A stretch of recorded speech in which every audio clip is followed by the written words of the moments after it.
Welcome to the Curious Room. I want to start today by asking you to do something with me. It's a little different, but just stay with me for a second. We promise it's worth it. Yeah. So I want you to pause whatever you're doing right now. Just take a breath. And I want you to think about a very specific moment in your life. A moment when you really, really wanted to show someone that you cared. Ah, those moments. Right. Maybe it was a moment where you wanted to tell a friend just how much you actually appreciate them. Or maybe it was showing a project you've been working on in secret, like a sketch or a business plan, something that feels like a real piece of you. Or even just admitting a big, scary dream you have for the future. Exactly. You wanted to share it. You wanted to step forward and say, this is me. But then you hesitated. You stopped.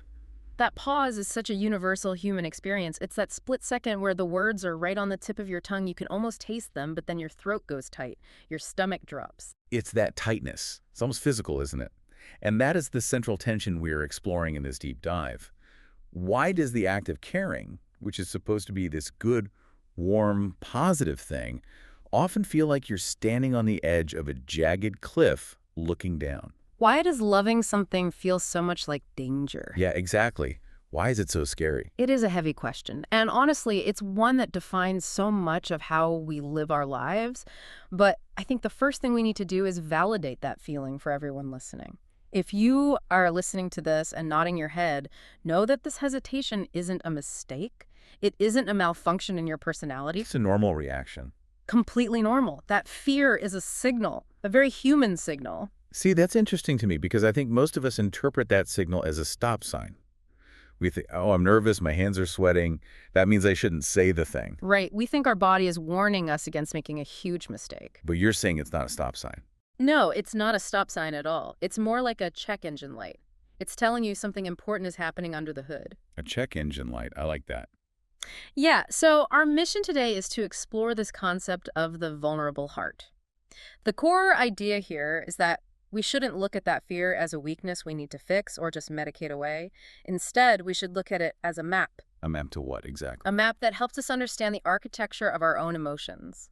Why we build walls and why our hearts get so terrified when we try to open a door. I really like the idea of a map rather than a diagnosis. Yeah. It feels a lot less judgmental. Yeah. But let's define the terrain here before we get too abstract. When we talk about caring deeply in this context, are we just talking about romance? That's where people usually go first. Yeah, because I feel like when people hear vulnerability, they immediately jump to the I love you conversation or dating.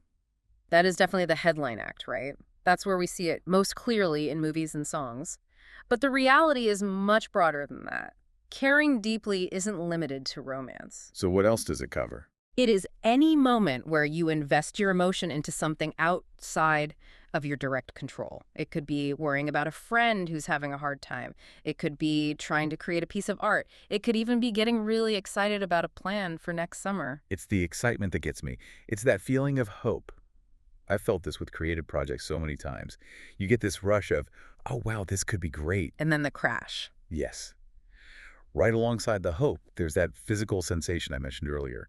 For me, it's a tight chest. It's this annoying, second-guessing voice in my head. It's this sudden, overwhelming urge to just pull back, to play it cool. Playing it cool, the modern shield. We love to play it cool. We really do. But why? If I'm excited about a summer trip or a new job idea, why did my body react like I'm about to be attacked? Because caring is, by definition, emotional exposure. Think about knights in old stories. They wear heavy plate armor to protect their vital organs. Sure, to stop the arrows. Right. They are safe, but they are also heavy and closed off. When you care, you are essentially taking off that armor. You are unbuckling the chest plate. You are exposing your softest parts to the elements. So it's a voluntary removal of defense. Precisely. And the source of the anxiety isn't the caring itself, it's the unknown. When you keep your feelings to yourself, you have total control over them.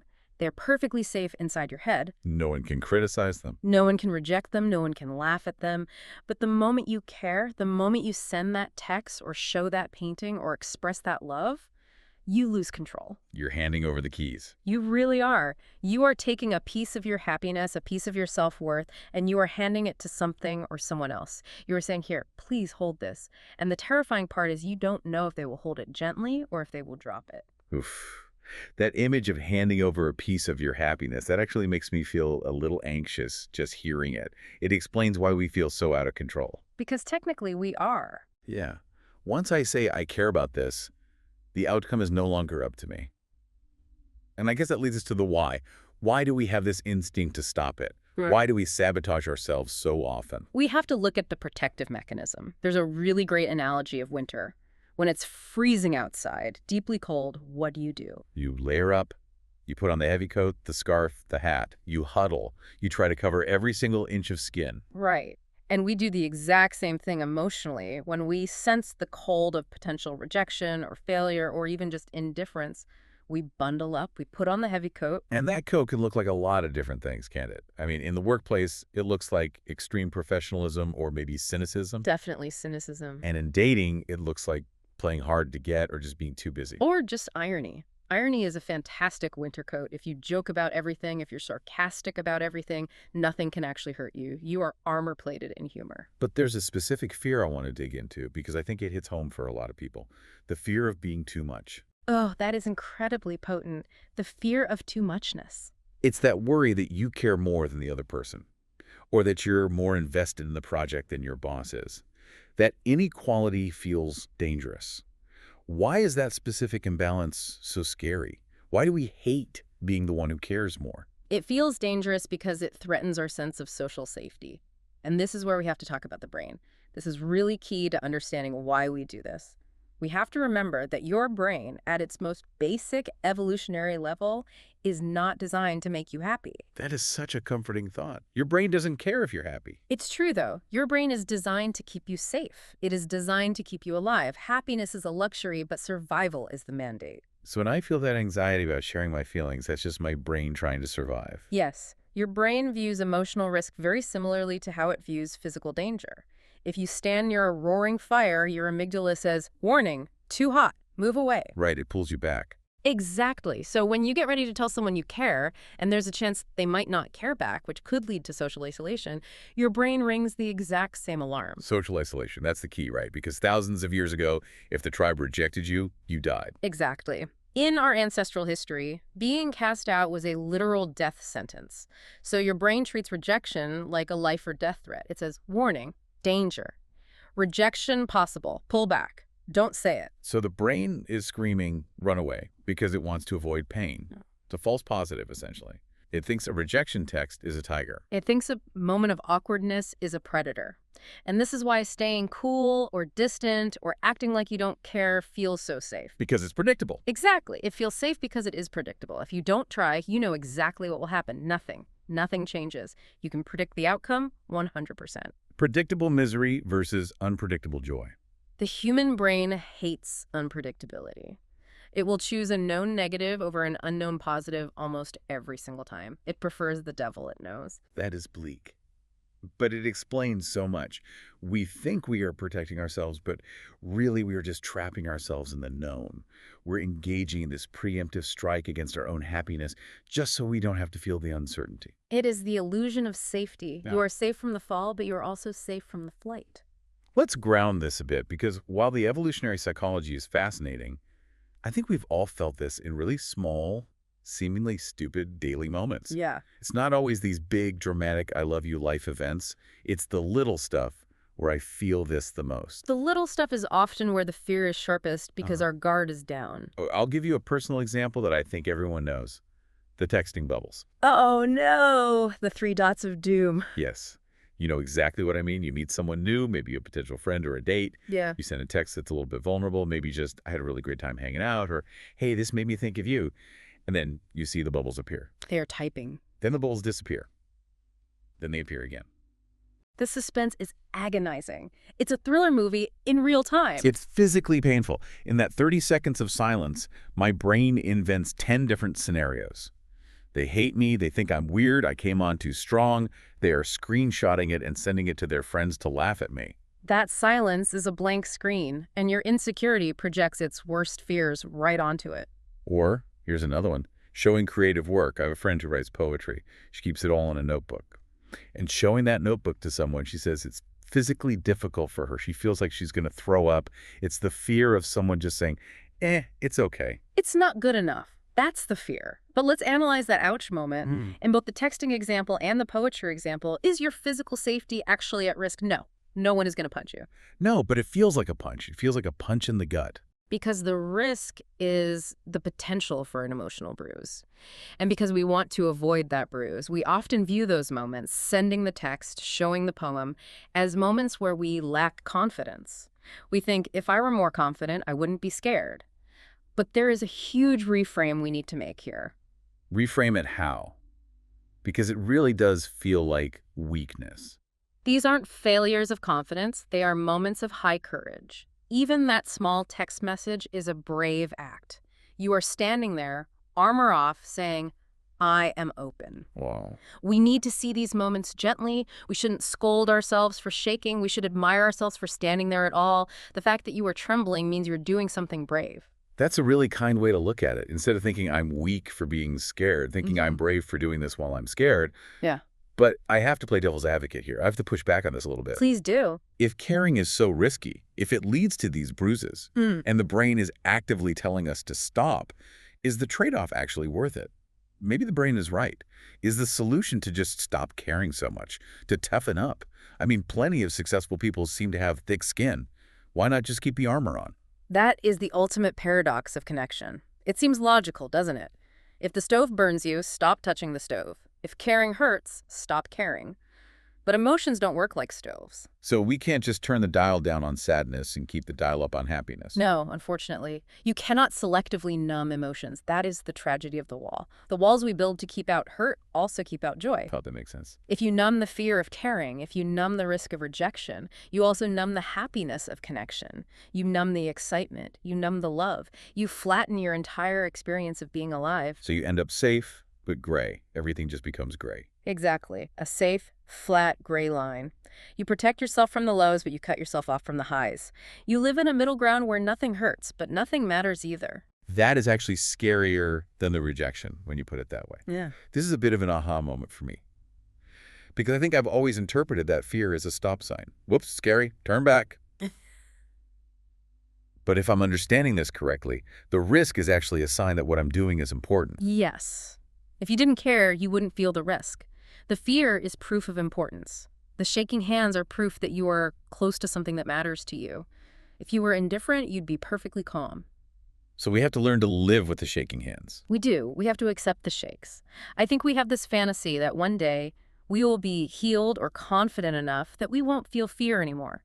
We think adulthood means the total absence of fear. But the goal isn't to be fearless. The goal is to be willing. Willing to what? Willing to do it anyway. Can you care deeply while your hands are shaking? Can you send the text while your heart is pounding? That's a much more achievable goal than never be scared. It's just taking the fear with you, like putting the fear in the passenger seat, but not letting it drive the car. It is the definition of courage. Courage isn't the absence of fear. Courage is walking forward with the fear walking right beside you. I want to pivot slightly to how we view ourselves in this. Because speaking for myself, I judge myself for being sensitive. I think a lot of us do. We look at people who seem tough or unbothered, the stoic icons are the people who say, I don't care what anyone thinks. And we think, I should be more like that. We think softness is a liability. We live in a world that often rewards hardness, especially in business and leadership.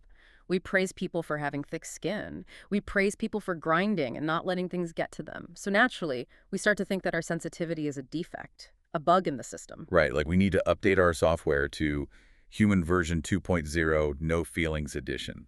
But let's look at this deeper. The idea of the vulnerable heart argues that keeping a soft heart in a hard world is actually the ultimate strength. Think about how easy it is to become cynical. It's the easiest thing in the world. Yeah. It's so easy to sit back and criticize. Exactly. It takes zero effort to close off. It takes zero effort to decide everyone is annoying, nothing matters, and it's all going to fail anyway. That's the path of least resistance. Yeah. Being a cynic is lazy. Yeah. It's safe. You never have to be disappointed if you never expect anything good. But remaining open, remaining curious, keeping your heart soft enough to be touched by things, even after you've been hurt, that takes immense strength. That is resilience. It's like a flower growing through concrete. Yep. The concrete is hard, but the flower is alive. The flower is the thing that's actually impressive because it survived the environment. Beautifully put. The concrete just sits there, the flower has to struggle. So we need to be gentle guides for ourselves. When you feel that fear rise up, when you feel that urge to put on the winter coat and hide, don't beat yourself up. Don't say, "Why am I so needy?" or "Why am I so weak?" Be kind to the fear. Treat that fear with kindness. Say to yourself, "I know you were trying to protect me, thank you, but we are going to do this anyway." We need to treat our own hearts like we would treat a scared child, with patience, not with scolding. You wouldn't scream at a kid who was afraid of the dark, you'd hold their hand. It's hard to do. It's hard to parent yourself. But I guess the alternative is berating yourself into isolation, which clearly doesn't work. It never works, it just adds shame to the fear. I want to speak directly to the person listening right now. To you, listening to this deep dive. If you are feeling this risk right now, maybe there's a text you haven't sent or a job you haven't applied for or a conversation you're avoiding because it matters too much, I want you to know that that fear you're feeling, it means you're on the verge of something meaningful.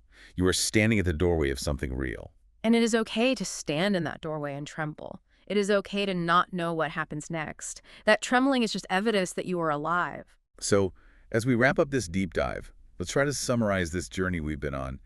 Caring feels risky because it is risky. We aren't making it up. We aren't crazy for feeling this way. No, we aren't. It feels risky because you are surrendering control.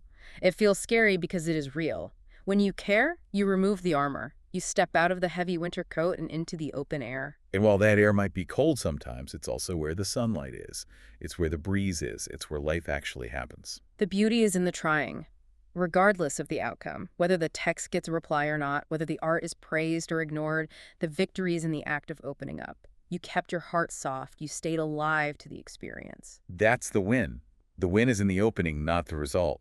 That is a huge shift in thinking for me. Before we go, I want to leave everyone with a thought, a question to carry with you this week. We spend so much time avoiding heartbreak or failure, but I want to ask you this. If you truly knew, that even the heartbreak or even the failure would eventually teach you something beautiful, something you couldn't learn any other way, would the risk of carrying still feel so dangerous? That is something to sit with. Would the risk look different if we trusted that we could handle the fall? Thank you for joining us in the Curious Room today. I hope this conversation makes that cliff edge feel a little less lonely. Keep your hearts open. And remember, this room is always here for you.